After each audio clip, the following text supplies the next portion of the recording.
Okay, we're live. Welcome back, guys. We're doing our NBA preview today. We're doing the Western Conference. We're finally back. It's been like, what, like 3 weeks? What? More than Yeah, that. been a long time. Yeah. So we're just going to get right into it. Uh, we've got all our predictions lined up. So we're number one in the Western Conference. Golden State Warriors. I shouldn't have to explain this. It's kind of self-explanatory. They signed DeMarcus Cousins, 5.3 mil. He's a perennial All-Star coming off an injury, but he's a perennial All-Star. That's the bottom line. Um, they added Jonas Direkbo, three-point shooter. Like they need any more of those. It's not like that's a need, but you know, rich get richer. As as people say, the Warriors are playing chess while the rest of the league is playing checkers to kind of catch up, and it's not working. So Yeah, it hasn't worked yet. hasn't worked yet. So look for the Warriors to be in contention for another run to the finals, fifth straight time. Yeah, And unbelievable. with Cousins joining the starting lineup, probably more towards the second half of the season or the All Star break, they're going to have a lineup with five potential All Stars with Curry, Durant, Green, Thompson, and Cousins. And between that group, they'll have a combined 25 All Star appearances, 3 MVPs, 2 Finals MVPs, and 11 NBA titles combined among those guys. So, good luck. Yeah.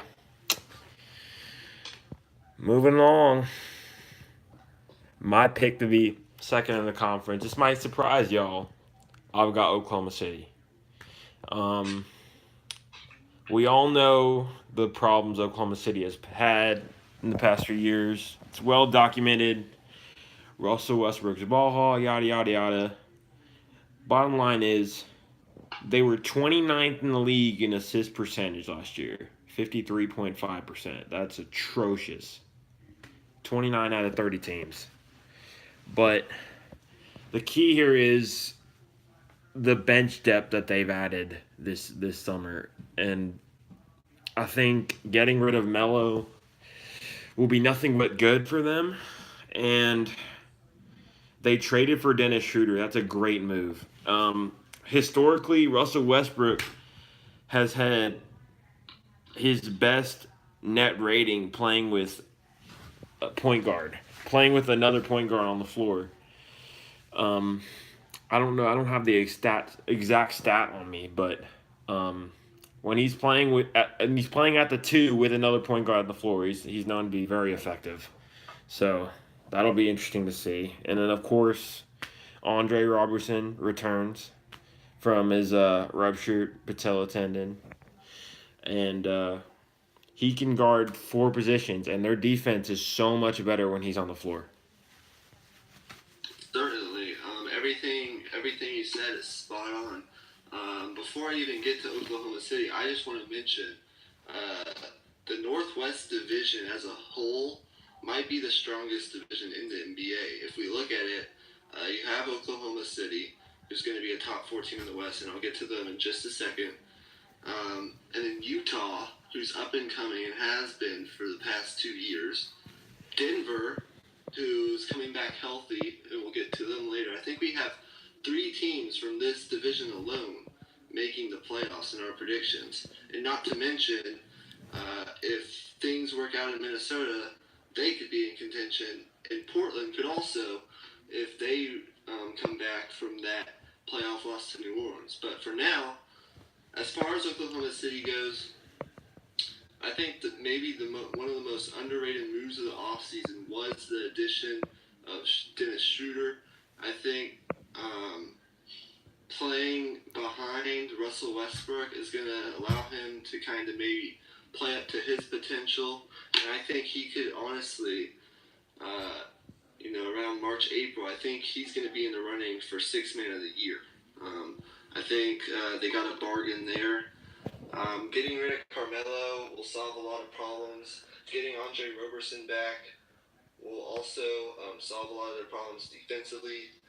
I think he's a guy who can guard, up to 4 positions in my opinion, and he'll give them that defensive stopper that they need. Steven Adams is always a reliable center. They've had him for years. I like what they did in the draft. Drafted Hamidou Diallo, long guy. He can play. That's what she said. Both sides of the floor, but I think give him a couple years to develop offensively a little more, gain some weight. I think they may have gotten a steal there when we look 3-4 years down the road. And the bench depth is much better with Schroeder now. So OKC is going to be, we predict 2, but they'll definitely be top 4. Yep. The key will be in the second year of this Russell Westbrook Paul George tandem. Like, will there be a significant improvement? So that's the main thing we're predicting here when we say that Oklahoma City will be the 2 seed. Like, they've made all their moves. And at the end of the day, that tandem needs to improve their play. And the assist numbers need to go up. We've been saying that since 2012. They need to get with it. Moving on. We've got the Rockets in the 3rd seed. I'll let you start this one out since I did the first 2. Okay, so the main thing for the Rockets, the main headline was getting Carmelo Anthony in that trade with Atlanta, and we'll have to see how that works out. But I want to get to the more important stuff. I think probably the most important move this offseason, in my opinion, was locking up Clint Capella with that long-term deal of 5 years, $90 million, and securing Chris Paul. Some people may have, some people are understandably questioning how much money they gave Paul over that amount of time because of his age. But I think when we look back on it, I think it's going to work for at least the next 2 years. Again, when James Harden, Chris Paul, and Clint Capella started last year and were all on the floor together, the Rockets had a record of 42-3, which is enough to get your attention. Yeah. The biggest downside to this offseason for the Rockets was losing Trevor Ariza and Luke Mbah a Moute, which will hurt them defensively. They did replace them with James Ennis, who will be a step down, and the defense will likely take a hit. But James Harden is going to, again, be in the MVP conversation. I think Clint Capella will take another step. I think Carmelo can help them offensively. And they still have a decent bench with the likes of Gerald Green, who came on late last year, PJ Tucker, who's also a good defender, and Ryan Anderson, who can space the floor and knock down jump shots. So they're not going to be as good. I don't think they'll be a 65-win team, but they're going to be up there. And my biggest concern is how will Carmelo fit in? So will he come off the bench? Will he be a starter? These are questions that will need to be answered in the first couple weeks of the season. Yep. I just want to add that their reliance on their stars to produce will be their downfall, in my opinion. We've seen it the last few years. You can call it a choke if you want, but the fact is that in terms of usage percentage, James Harden is like near the top in the league, and it will be year after year after year unless they make some major changes. So Hmm. I can certainly see that, and that's why we have him at 30. yep, All right. You want to start number 4? yeah. Los Angeles Lakers. LeBron James is in LA, so well, you already know that. Uh, you already know that, but the predictions for this team have been spread out. It seems like I've heard some say they might miss the playoffs. I've heard some say they'll be sixth, seventh, or eighth seed. But to me, adding a guy like LeBron James, a generational talent like he is, I just think people are underestimating his impact on this team.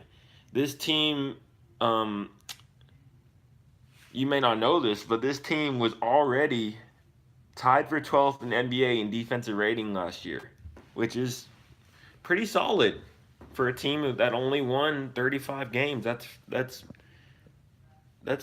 pretty good.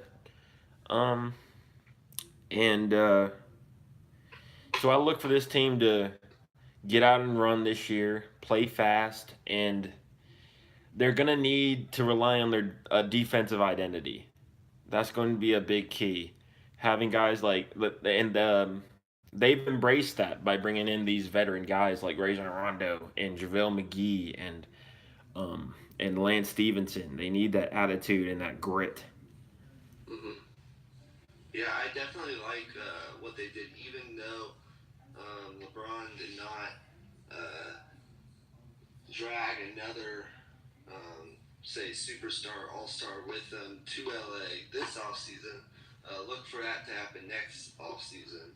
Um, he still joins a young core of Brandon Ingram, Kyle Kuzma, and Lonzo Ball, who I all really, really like. I'm really, really high on Kuzma especially, and Ingram, who I've heard has gotten stronger, and Lonzo Ball's also added 20 plus pounds. He's gotten stronger. They're all developing as long as they stay healthy.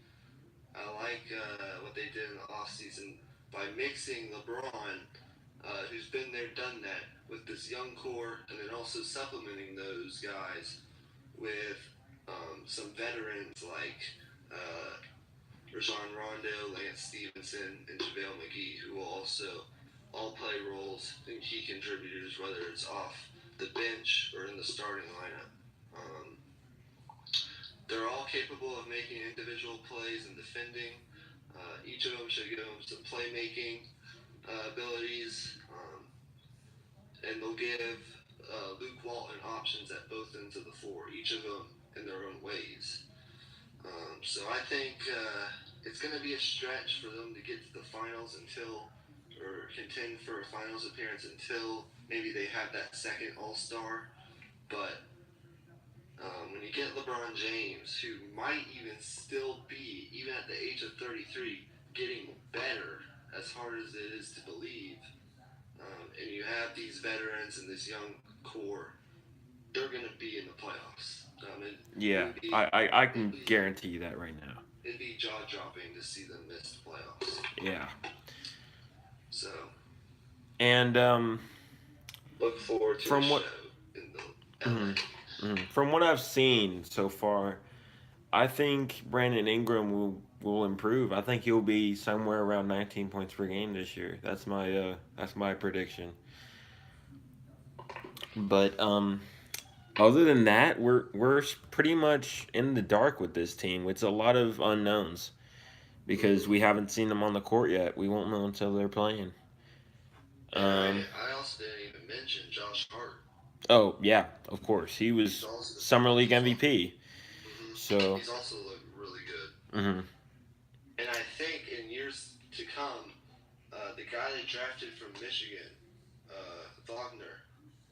I think he can develop his game offensively and become uh, maybe a better version of Frank Kaminsky. What Frank Kaminsky is now in the NBA, but we'll have to see.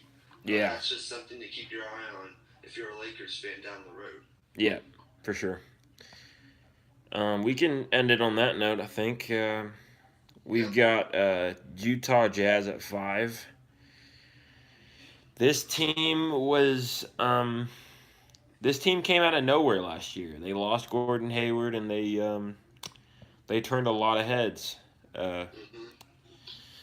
They were 18-29, and then they ended up finishing the season, I think, 48-34 or something like that.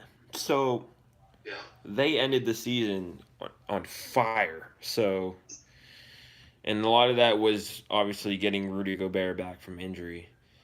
Going into this season, they haven't made a ton of changes.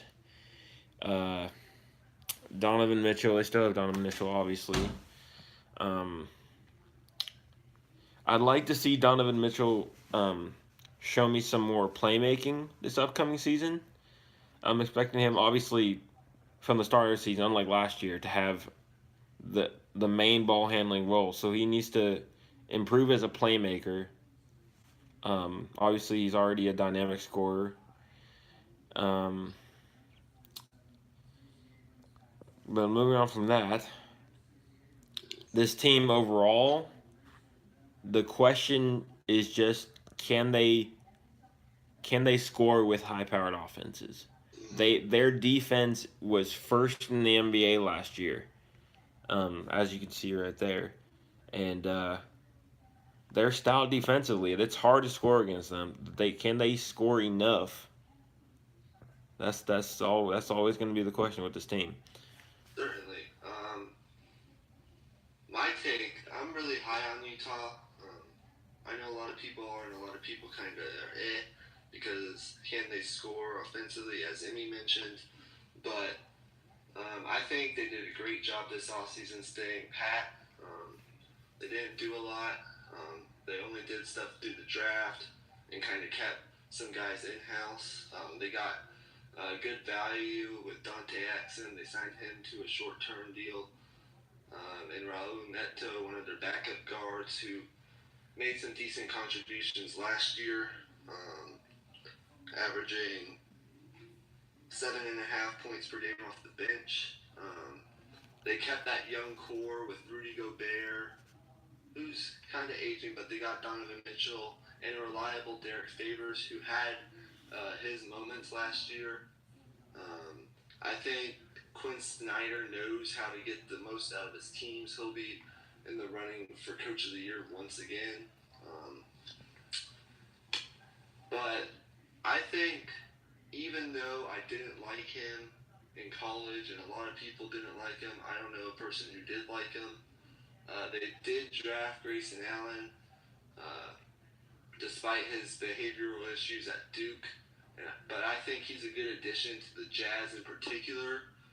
If this was another team, maybe it wouldn't be the case. But in my opinion, I think he'll give them a floor spacer who can knock down jumpers, open jumpers, get hot at any time. Yeah, he's a sneaky scorer, definitely. And I think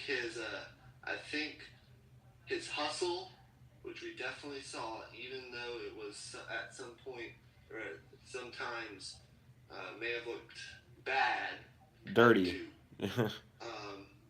His hustle and his grit, I think it fits the mentality this team has. I think Quinn Snyder will get the most out of him defensively, something they didn't do a lot at Duke, which was defend. And I think he fits this culture perfectly, in my opinion. My thing is, can guys like Rudy Gobert and Derek Favors stay healthy, and can they create enough offense to hang with teams like Houston and Golden State and OKC? So those are the main questions. Can they stay healthy? Can they score? But other than that, watch out. One thing I want to add too is it's funny to me how Ricky Rubio was on the Timberwolves all those years and didn't develop a jump shot, but he moves teams, and as soon as he switched teams, he had a solid jump shot. It's crazy to me. It I just think I goes think to there's show something you. wrong in Minnesota. It just goes to show you what Quinn Snyder means to the Jazz. hmm Um, they weren't looking good. The first half of last season, and all of a sudden, boom. The second half of the season, they finished in their last 35 games. They finished 29-6. They make the playoffs. Um, so, it just goes. All that goes to show you how important Quinn Snyder is, and we've seen he can get the most out of his team. And if he does it again, watch out. Yeah, exactly. Moving along, uh, San Antonio Spurs. Um, a lot of people are overlooking them this year. It's just a lot of roster turnover. That's not something you see a lot with the Spurs. But at the same time, the the conceptual structure of this organization still remains, which is the most important thing. And they'll still be a powerhouse defensively, and they still have plenty of talent. So they're they're a lock for the playoffs. Like they basically made the playoffs without a 26-point score last year, and now they add a 25-point score. Mm-hmm. So it adds up well to me. Yeah, Mason, or if you're listening, listen to this. I was talking to him yesterday, just a little side note, and he's really upset about the DeJounte Murray injury. He thinks maybe we should just blow it up and tank, but that's not going to be the case, especially with Popovich. You have to remember, when we signed LaMarcus Aldridge, Pop promised him that they would remain competitive, or as competitive as possible, for the remainder of Pop's career and LaMarcus's career in San Antonio. That was one of his promises when they signed him. So, DeRozan coming in, adding another All-Star to the mix, which they lacked last year because Kawhi Leonard didn't even play. Adding him, I think they can mix in Rudy Gay. He looks really good in the preseason. He's coming in healthy. Remember last year he was coming off that Achilles tendon injury and wasn't healthy the first half of the season, and then had another injury kind of in the middle of the season. I think he can be good. I really like the other piece they got on the trade, Jakob Pertl. He's a great rebounder. He's tall. He's only 22. I think when he works with Pop and the shooting coaches, he's good in pick and roll situations, which will fit perfectly within the offense, which runs a lot of ball screens.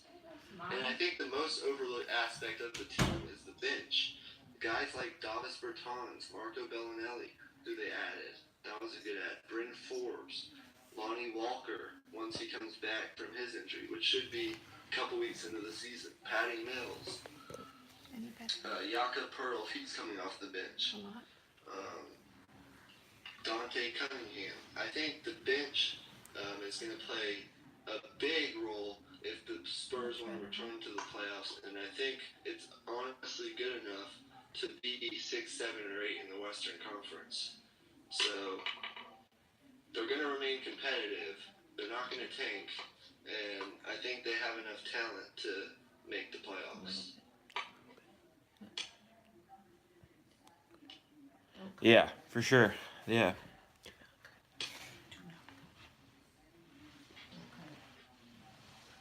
So is that all you want to say for San Antonio? Yeah, you hit basically everything. There's some injury concerns, but at the end, this team is a playoff lock with Popovich on the sidelines. I don't care who they have on the court, to be honest. Um, so yeah, we can move along. We got New Orleans at 7. Um,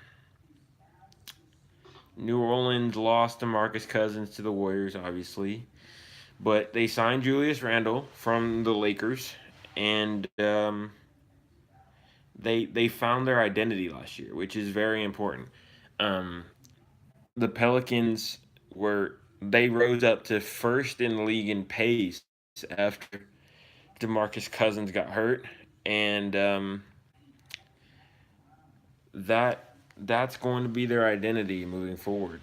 So they're going to be getting out and running, and they're going to be trying to score a lot of fast break points. That's going to be really key. But in terms of offense and people leaving, they lost Rajon Rondo, and I feel like that might hurt this team. But at the same time, they do have Drew Holiday, and he's a veteran, and he's already experienced in running an offense. But the concern would be he won't be able to look to score as much. I'd say he scored 19 points per game last year, and he did that on amazing shooting splits. So this year, look for his assist numbers to go way up, and his points maybe to go a little bit lower. Yeah, my thing with the Pelicans, even though they did lose DeMarcus Cousins, they brought in Julius Randle, who's only 23. He's young. He's only going to improve offensively. He averaged 16 points per game last year, 8 rebounds. Look for him to contribute, I think, within the starting lineup. Yeah, he was the Lakers' most consistent player last year. Mm-hmm. And then they also got some solid contributors coming off the bench. Obviously, Mirotic, who averaged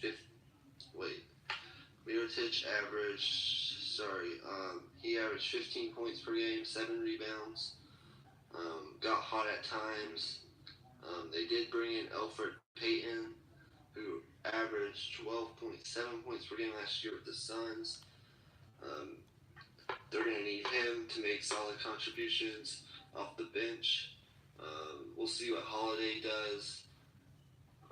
But I think the Pelicans team is going to be in a fight for the 7, 8, 9 range. Yeah, it's gonna be really a lot of teams fighting for those spots. Yeah, it's gonna be interesting to see. About 4 teams with Portland, Minnesota, New Orleans, and Denver, who we're going to talk about next. And even the worst teams in the West, if you think about it, have made major improvements.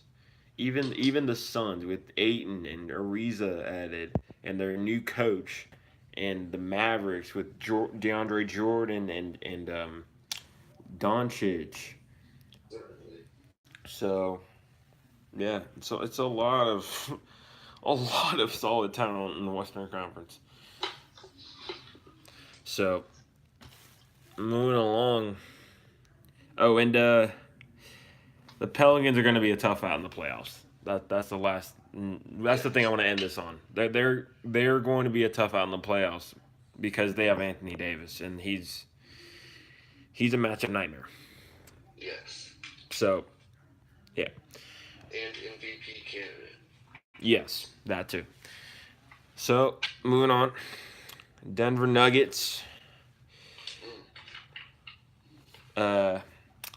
They missed out on the playoffs last year by 1 game, and a lot of people have them higher than 8, but for me, it seems like young teams like this that rely heavily on their offense tend to lose close games. And especially in this Western Conference, I just think there may be 6 or 7 games going their way from being a fifth seed. But I just think they may be too young and too inexperienced for those games to go their way. That's just my opinion. I can certainly see that. And we were going to mention we could definitely see Denver and New Orleans flip flop depending on how things play out. Yeah. But aside from that, last year Denver showed that they're ready. They made a statement and they signed Paul Millsap, 3 years, $90 million. Didn't go as planned because Millsap missed significant time with the wrist injury, which left him sidelined for about half the season. But Denver still finished 46-36. We're a game out of the playoffs, as Emmy mentioned. They have a good young core with Nikola Jokic, Jamal Murray, and Will Barton.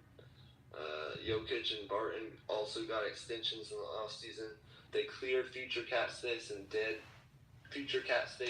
money by getting rid of Kenneth Faried, Wilson Chandler, and another guy, Darrell Arthur. And I think they got rid of Hernan Gomez as well too. I think this will provide them with some money they can spend next year, even in years to come, to kind of add to this young core that they have. I think Jokic will be an all-star. I think Millsap can be an all-star if he is healthy, or borderline all-star if he's healthy in the West. It's just the West is so stacked now. Yeah, exactly.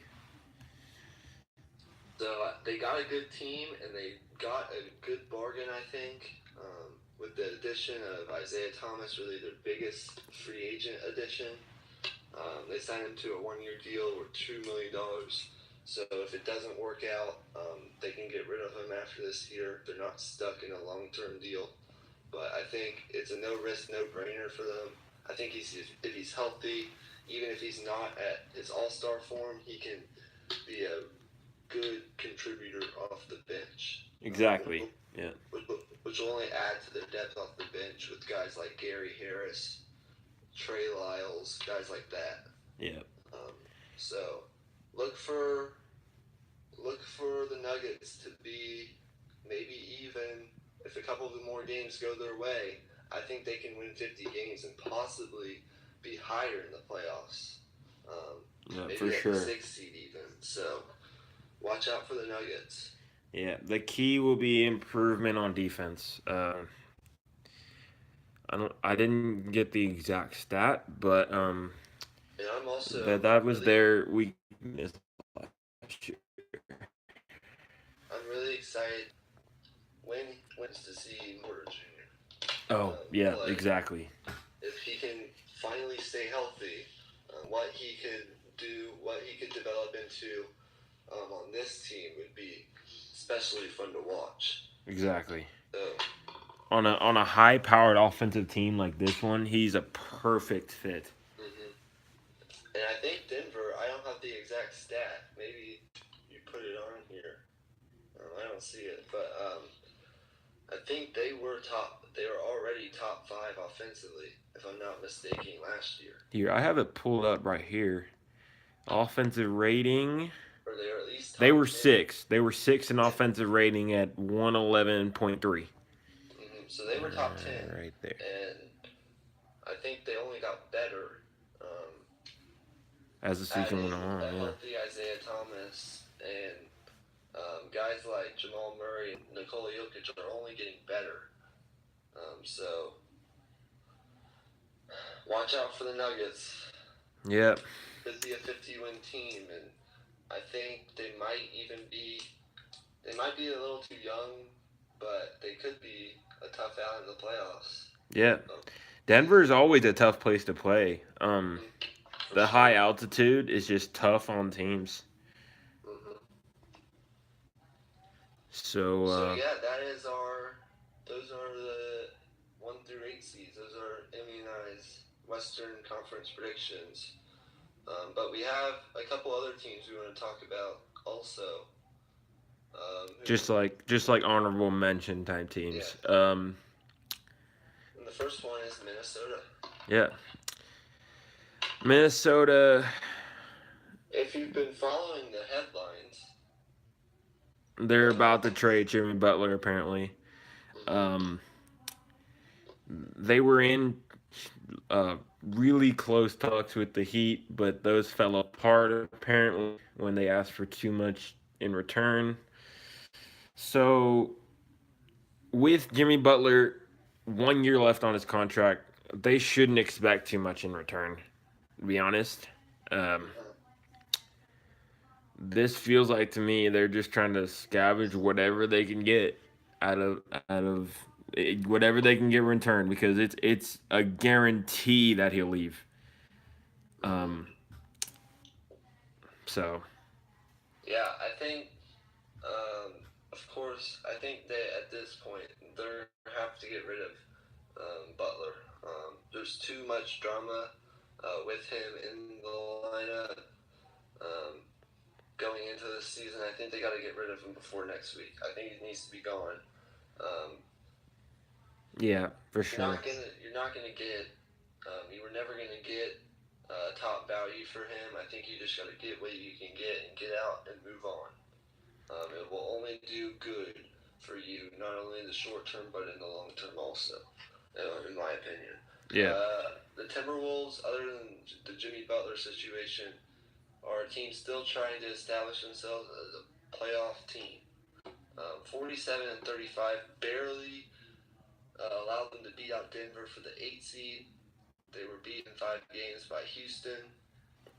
Didn't really compete in that series. hmm Got lucky in one game. on I their home think if court. well, we can speculate on last season all we want, but if Butler didn't miss 23 games, I think they probably could have been higher. Yeah, for But sure, other than yeah. that, They were sitting at my 4 at the time when he got hurt. So my biggest question is Andrew Wiggins. Come on, bro, you got to be better.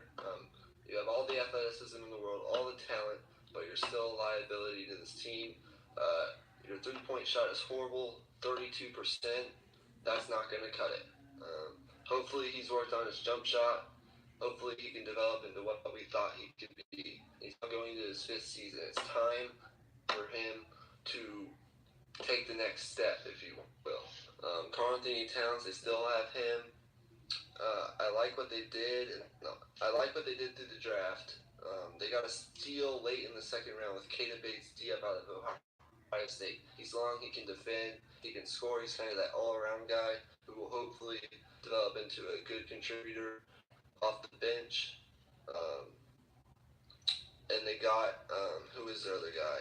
Oh yeah, Jogi, who not a lot of people knew about coming into the draft, but he's long, he's muscular, he's got a good wingspan, he's great defensively and can knock down the 3 ball. He'll give them some more wing depth. They added Jamal Crawford. They still have Taj Gibson, who's a solid contributor. Tyus Jones. My questions are with Andrew chemistry. Wiggins, but he's going to have to be better. And Derrick Rose, who knows what will happen? What injury will he have this season? Oh no, don't say that. I No want one more than knows. anything than to see. I want more than anything to see him healthy again. I just want to. I just want him to have one full season where he can just be playing. And But the point was, yeah, yeah. they I don't want to need, get on go on a tangent. in my So opinion, they need more production um, from the 2 point guards and production from Andrew Wiggins. Um, and a team coached by Tom Thibodeau, it was weird to see um, they ranked 29th in field goal percentage defense with a team with Jimmy Butler, Karl Anthony Towns, and a team coached by Tom Thibodeau who prides himself on defense. They were ranked 29th defensively. That's going to need to improve if they want to compete. So we'll have to see if their depth, how much depth they have, and if the guys I mentioned can contribute more. yeah, and the brief time last year, you could see the tension like in their team when they played on the court. It's just a lot of defense is a lot about trust, honestly. So when the guy behind you, when you don't trust him to help you on defense, then you have to overcompensate and sack off a little bit, and then you get the wide open threes, and then you get um, and it's just a spiral effect from there. So there's no real way to fix it other than just get the toxicness out of the locker room at this point. Just get it out. Yeah, you gotta get Butler out of there. Yeah. But anyway, our next team that we wanted to mention is Portland. Yeah. Damian Lillard was All NBA first team last year. People forget that because he was exposed by Drew Holiday in the playoffs when his team got swept. But at the same time, he did perform very, very well. So yeah. I think it's a weird situation in Portland. Yeah. It was an ugly end last year. They were swept by the Pelicans. Had a good season, 49-33. Probably could have won 50 games. But I think they needed to do more than they did in the offseason. It's just they were stuck in this salary cap situation where they really couldn't do much. Yeah. But I think if you're Portland, what you do in the first quarter of the season will kind of determine what their future will look like. I think if it's not working out, half of the way in by the All-Star break, I think you gotta kind of maybe. You got to do something drastic, honestly, because looking at this team, there is so many bad contracts locked in. Evan Turner for $72 million, and you have Nurkic, which they just signed. He's not necessarily a bad contract, but I'd say he's slightly overpaid. So when you have all those problems, you just need flexibility. So I think the move would be to trade McCollum if it's not working early in the season, because obviously you wouldn't want to get rid of Lillard, because obviously Lillard is the heart and soul of that team. So yeah. But yeah, I think as you mentioned, maybe not blow the thing up, but trade CJ McCollum while you can get great value for him, and keep on building through the draft. I think I like what they did in the draft last year or this past summer. They got Gary Trent Jr. from Duke, who was great in college. He can space the floor. It's just what they need. He has a smooth jumper, good range on threes, excellent floor spacer. Will need to be better on defense, but he'll give Portland some offensive production to develop into what I think he can be. I think he can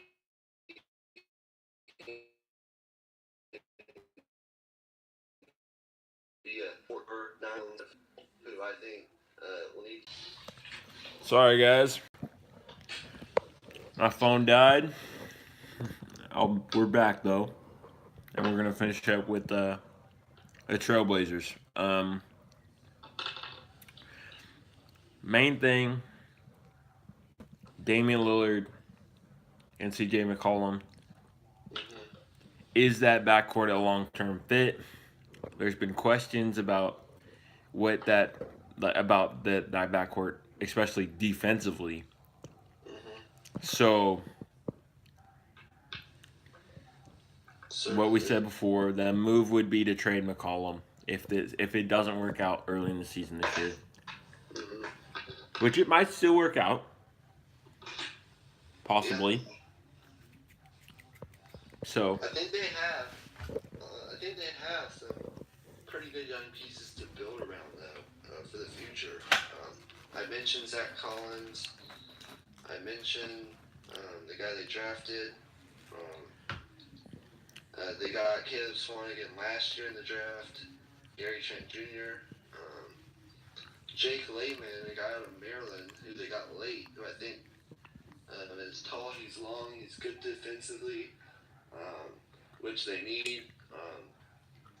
And he has a good outside jump shot, so he can maybe develop more of an offensive game and be a good contributor off the bench. Myers Leonard just needs to stay healthy. He can be okay.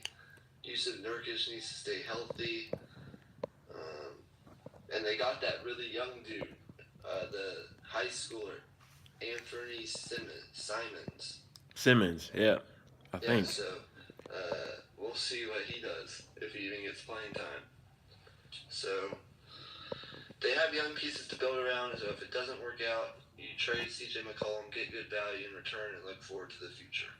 But if it does, they may be competing for a playoff spot. So there you go. That's Portland. So we are done with our Western Conference preview. And what's next, Emmy? I think we can finish this up talking a little football. Certainly, that's not a word I hear a lot from you. You've said that like 6 times in the podcast. But, okay. It's week 6 now, right? Week 6. Season's flying by. So if you watched our past podcast with our predictions, the Rams have asserted themselves as favorites to make the Super Bowl. That's the main. I feel that's the main takeaway from this first part of the season. To me, the Rams have asserted themselves as elite, as the best team in the league, in my opinion. And the big surprise is the Chiefs. Yeah. We referred to them basically as an unknown. We had them at around 7-9, 6-10, I think. But we didn't know how good. We didn't know Mahomes would be this good. I honestly thought he would be kind of mediocre, because historically Big 12 quarterbacks aren't very good. But yeah, he's breaking that trend for sure.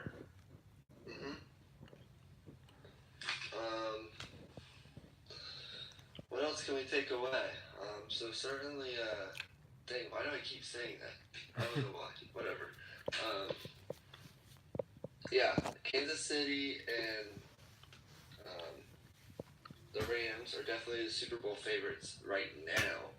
But I think New England's got their crap together, finally. Yeah.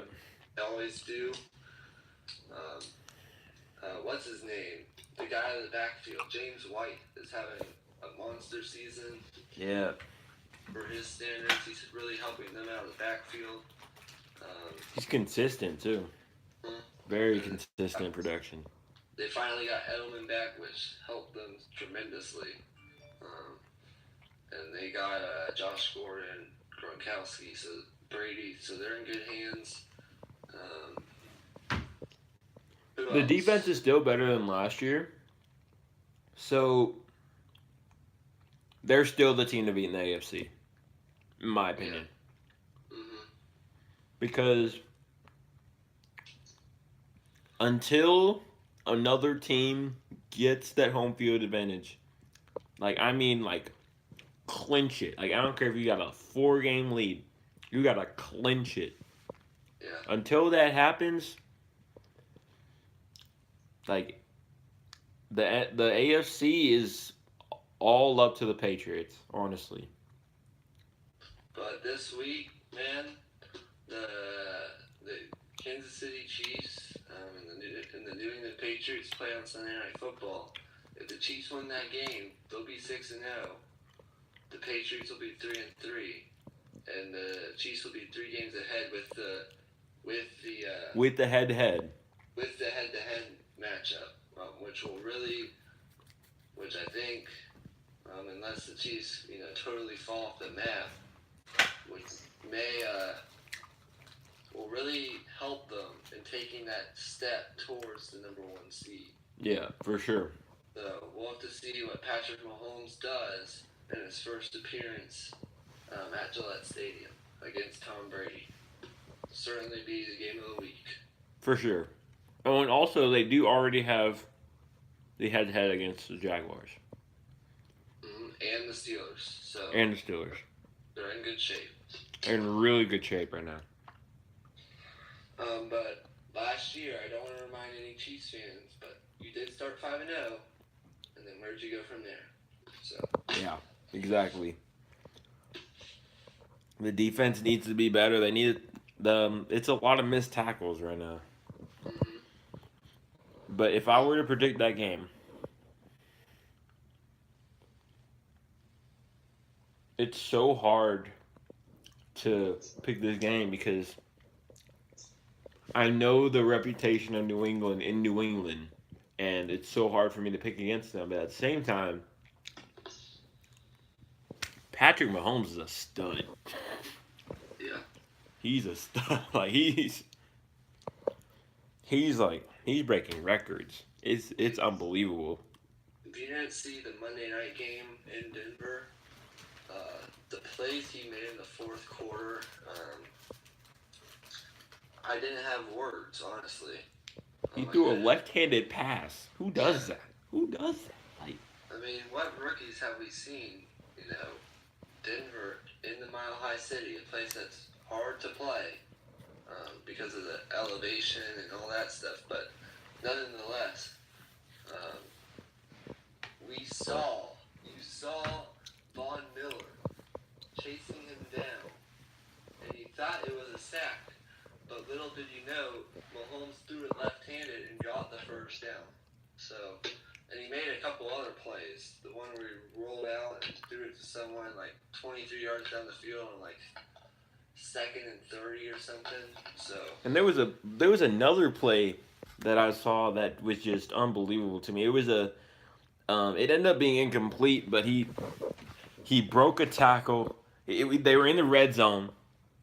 He broke a tackle, rolled out to his left, had two guys crashing into him from both sides, and he slinged it to a guy, put it right on his hands, on his back from his back foot. Mm-hmm. Some of the plays he makes are just ridiculous, just straight out of Madden 11. Just when the quarterbacks were overpowered back in the day. Let's look at some of the other teams in the AFC. What do you think of Cincinnati? Just right off the bat, they're 4-1 right now. But what do you think of their team? I think they're proof that if you have a pass rush, it helps your defense so much. Yeah. They Adkins, who else? Geno Atkins and there's Dunlap. Dunlap. Carlos Dunlap. That's who I was thinking of. They've paid them big money, so they're their defensive line is elite. Maybe top 5 in the league.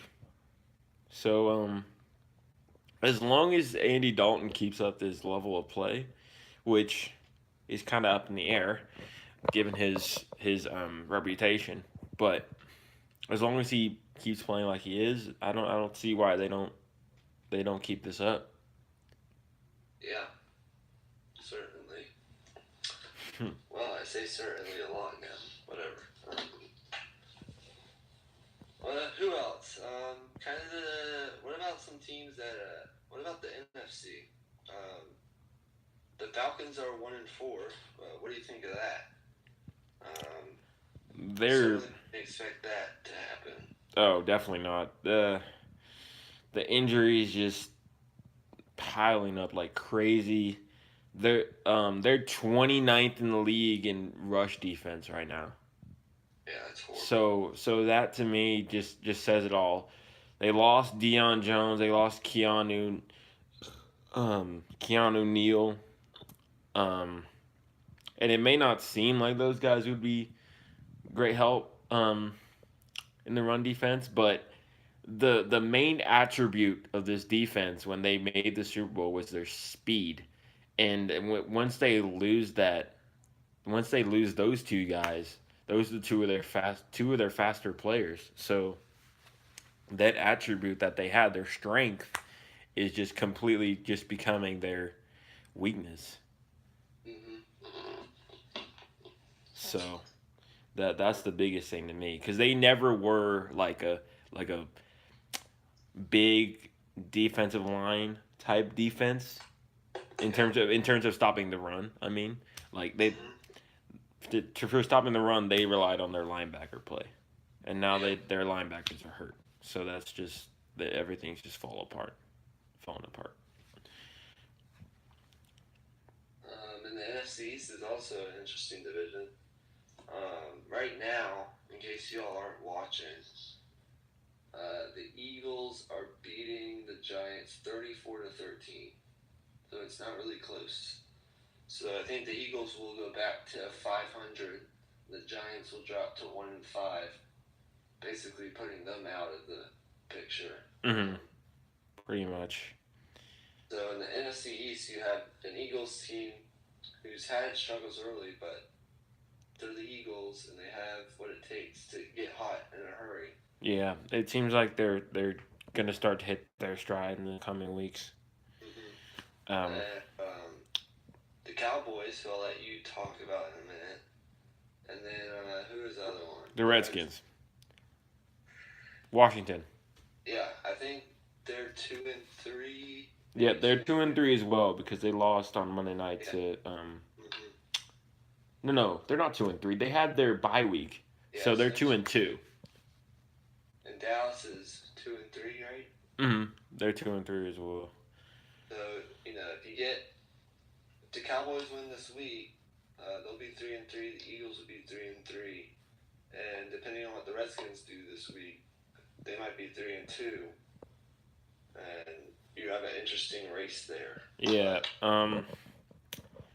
The thing is, so many people thought this division would be really good, and like, it looks like all these teams are mediocre. Other than like the only real team, the only one that to me um has higher aspirations in terms of winning a championship is the Eagles, obviously, because they're defending champions. They have the talent for it, but the other three, I see them as mediocre at best. Yeah. I have a lot to say about the Cowboys. I don't. Um, I'm about to go on a tangent, y'all. I'm gonna warn you right away. Uh, Scott Linehan needs to be fired. Straight up.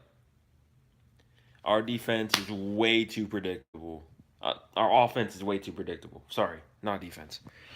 Our offensive play calling is way too predictable. The defenses are loading the box with 8 defenders, just loading up to guard Zeke, and that's all they have to defend. And then from there, that's it. They just got to guard short passes, and that's it. Just dink and dunks, just screens. And the thing is just like if we just threw it deep once a quarter, it would keep the defense honest. It brings in the opportunity for maybe it works, maybe it's a big play, and also half of the time in today's NFL, it's a pass interference. So if you just throw the deep ball, give the guy a chance, then chances are you're going to get some yards. And if you don't, then you keep the defense honest, and they realize the threat of the deep ball.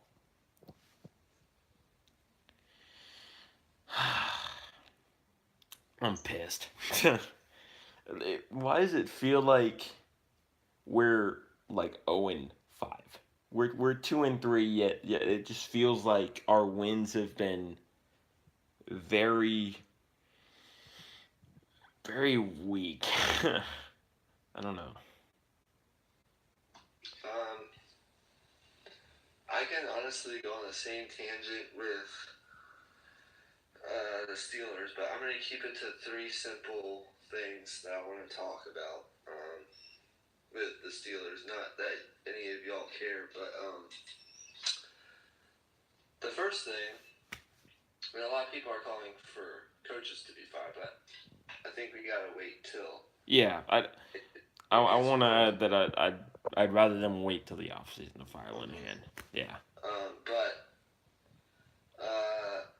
main thing I'm pissed about is the penalties. 49 penalties for 459 yards in the first 5 weeks of the season. That's 6 more than the next most team, which is Philadelphia. Yeah, you gotta eliminate especially the unforced penalties, like the false starts at home, the illegal formations, the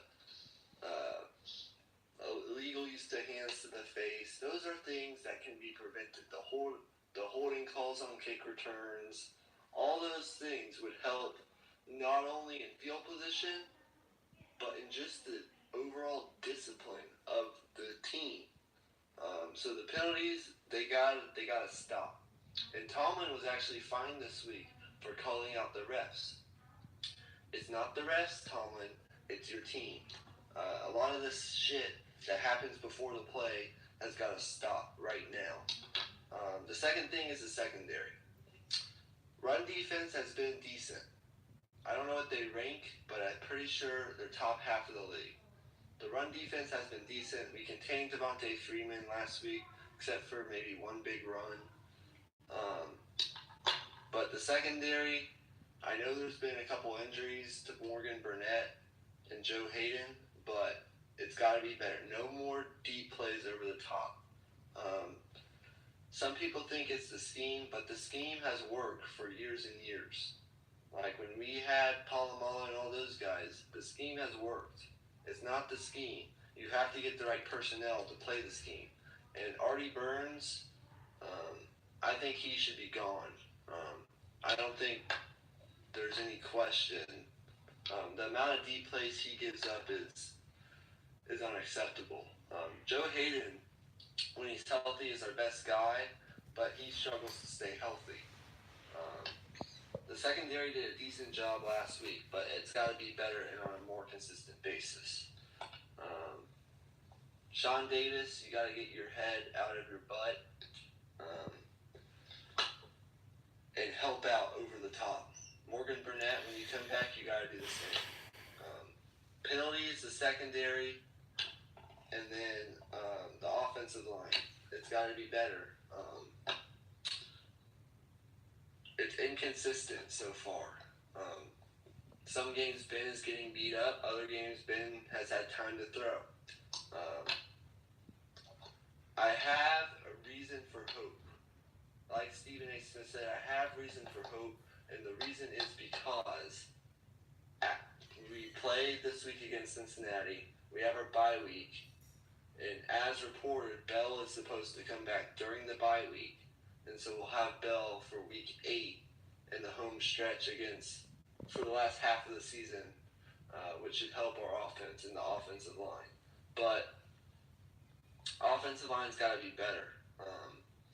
We saw it in that game against Baltimore last week. Not last week, but the week before. Baltimore controlled the line of scrimmage on both sides of the ball. James Conner was not able to get anything going. You can't allow that to happen. And if you watched the game last weekend, our offensive line manhandled Atlanta's defensive front, which allowed James Conner to have that big game. So I think if the team wants to make the push, it's got to be offensive line, the penalties got to stop, and the secondary's got to be more consistent, which is asking for a lot. But that's all I'll say. All right. I'd say I'd agree with that, but I don't watch the Steelers nearly as much as you do, so yeah, I can definitely see where your frustration would be with the penalties. Cowboys in years past have had problems with that, so I can definitely see where you're coming from there. Like, sure, I understand, like, some of the penalties have been, like, you can argue those, like the roughing the passers. I think a lot of those calls are bullcrap. Some of the, pass interference, you can argue those both ways sometimes, but things like false starts, offsides, illegal formations, these are things that you can prevent by just being smart and disciplined, and that's something Pittsburgh is not. So I think if we can be a little more disciplined, it would help us in field position on the field, and kind of helping us, keep focus, if you will. But Yeah, that's a word I hear a lot from Pittsburgh fans. I just think here's my view on it. I think just as a from an outsider's perspective, I think um, Mike Tomlin inherited great players, and that system was carried on. But I think when those players left, like yeah, ever since those players left, he hasn't been able to take control. hmm You know? and a lot of Steeler fans I talk to think it's Keith Butler and the system, but Keith Butler didn't change anything. He kept the same scheme Dick LeBeau had, and the scheme isn't the problem because Tennessee, I don't know what they rank in defense, but I'm pretty sure they're top half of the league, maybe even top 10. And they run the same defense we do. Um, the key is the personnel. The personnel will always be the problem. And I don't think, especially in the secondary, I don't think we get the right personnel to fit the scheme. So I was thinking maybe you could fire Keith Butler and have Tomlin take over the play calling duties. If you think about it, Tomlin is known as a defensive guy. So I think maybe if it gets worse in the coming weeks, you get rid of Butler, let Mike Tomlin have a role in play calling duties for the defense, and see how that goes. Because then we really know if Tomlin is the problem or not. Yeah. So we'll have to see. Yeah, I agree with that. I like our front seven. Yeah, I like your front seven too. Bud Dupree, T.J. Watt, Cam Hayward, Stephon Hargraves. I like those guys. Seems like those are the players on your team that I see hustling a lot as well. Let me clear up. Okay, I hated on Bell. I shouldn't have hated on Bell for holding out and not taking the money that we offered him because we only offered him something like $10 to $12 million guaranteed. I take all of that back. I don't know if I can now, but if he comes back week 7, I think Pittsburgh has just got to let him play out, and try to get a deal done at the end of the season. A lot of people, think, what do you think of when you think of long-term contract? The shelf life for a running back these days is, once the running back is 30, they're pretty much, at the end. But I think Bell, now that he's fresh, apparently he's in the best shape of his life. I think he's not going to get near as many carries as he did last year because I think James Conner will still play a significant role in our offense. But a 1-2 punch with Bell and Conner, if Bell stays healthy, you got to get a deal done at the end of the season.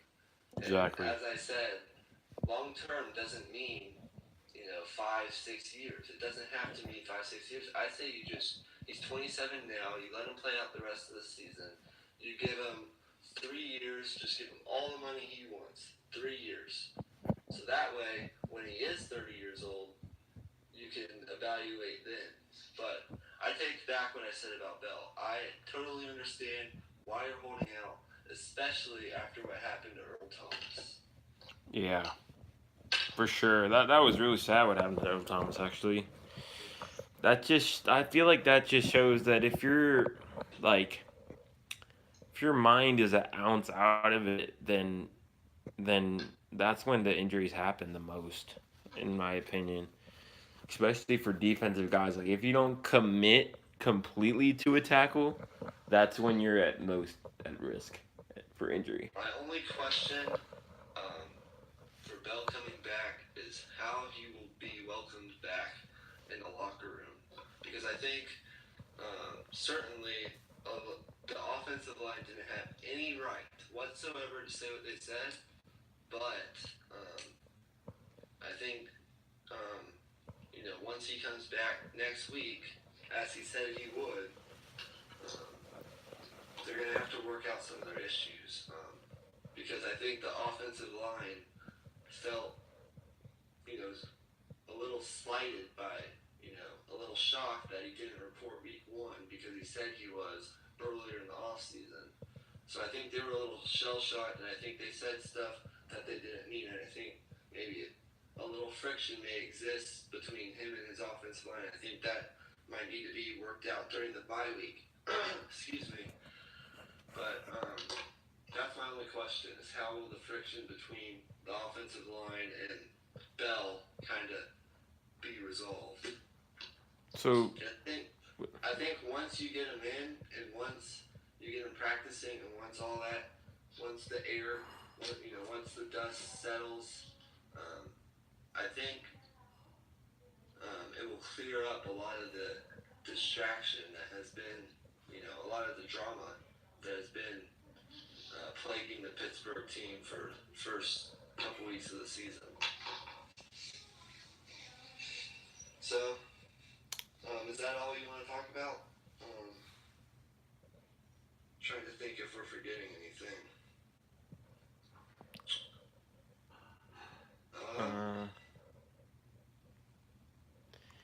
No, I think that's it.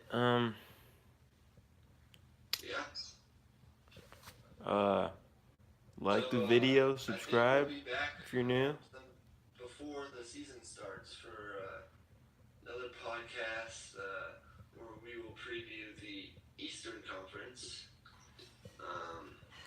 Probably in the next couple days, maybe early next week before the season starts. But other than that, I think that's going to do it for today's episode. Emmy, you want to? Yeah, that'll do it. Yeah, Dallas is worse. You're right. They kind of suck this year. Not gonna lie. Yeah, that'll do it. Thanks for watching. See you next time. Peace out.